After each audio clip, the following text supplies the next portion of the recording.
So in this quick video I just wanted to show you what a motion graph is. It's something I picked up in one of the TED Talks as a feature that they use or a software that they use, and I just wanted to see if maybe it applied to sports analysis, and it might act as a more visual representation maybe of some things that went on in a game. So what I've done is I've replicated some data. It's not real, so it's not from a real game, but I've replicated some data, and then I'll show you how I created this graph now in a second. So basically on the left hand side here I have the cumulative possessions, and I've broken the time into each one of these numbers represents a 5-minute interval. So I've broken a 90-minute match into 5-minute intervals. Okay. Now I could have done a normal trend graph and I'd get the up and down arrow of how a particular player has performed, whatever. But this is slightly different in that it allows me play the data. So if I click play in the bottom left here, I then get the button start to move. And at the moment they're just jumping around and it doesn't look that applicable. But I can speed up or slow down the pace at which I want to play these. And I can do another couple of things. But first I want to just show you how I got the information in there. So this is the information in Microsoft Excel. So fairly standard. I've just the player and their name. I've the time broken into the 18 segments. And I have the cumulative possession for each one of those segments on their own. And I've also added in another field here just stating what position they would have played in: goalkeeper, defender, midfield, attack.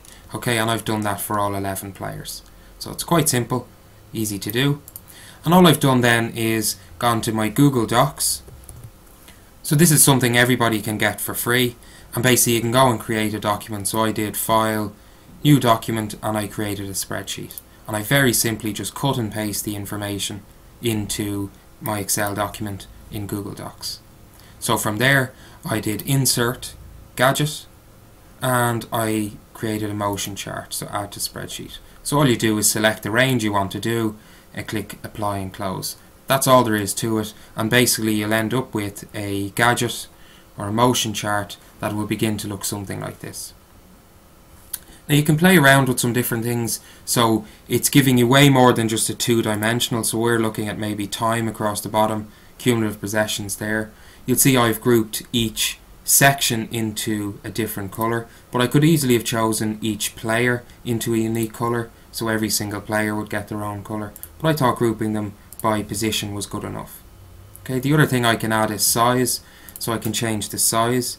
So if I want the size to be representative of the number of possessions they have, if that adds more information to me, well then I can do that. So now when I play the graph, you'll see as they reach the top the bubbles are bigger, and as they're at the bottom the bubbles are less.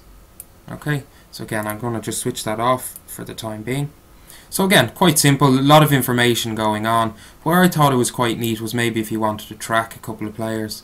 So if I wanted to compare Giovanni to Roy, for example, so two central midfielders maybe, and I want to play this information in front of the manager, the coach, and have a look at how they've performed over the distance. Okay, so at any stage I can see how each one of them is done relative to the other. So you'll see there, for example, and again I've only faked the data, but quite a big disparity between these two guys at this point. Okay, so one has 3 possessions, one is 10 in this 5-minute segment. So again, is there something to look at? Go back in the video and examine. So that's one aspect of the motion chart. The other one I wanted to show you was what looks like a standard bar chart. Okay, and I'm going to change the bottom one here to alphabetical. And I'm basically going to switch everybody on. So they're all highlighted and I have the legend of their name above. And again, it's a motion chart, so instead of the information being static at any particular time, I'm now getting it moving. So you'll see now as I play this, I can see Alex go up and down, or Roy go up and down, Steve, and see are players moving in a particular direction more often than others. Okay, are some people staying quite steady and consistent throughout the game, or are they not? As I said, I've only faked the data, so this might become more applicable with some real data, but I think it's an interesting concept to begin to look at. And again, if I want to return to just a standard trend diagram, okay, you'll see again this gets pretty incomprehensible. But again, if I wanted to just compare maybe 2 players, I can then just tick the 2 and I begin to get the information. In this case it's not a motion graph, so it's not moving, but it's just a graph within there that is applicable. So I don't know if it's relevant to your sport, but maybe worth giving a go.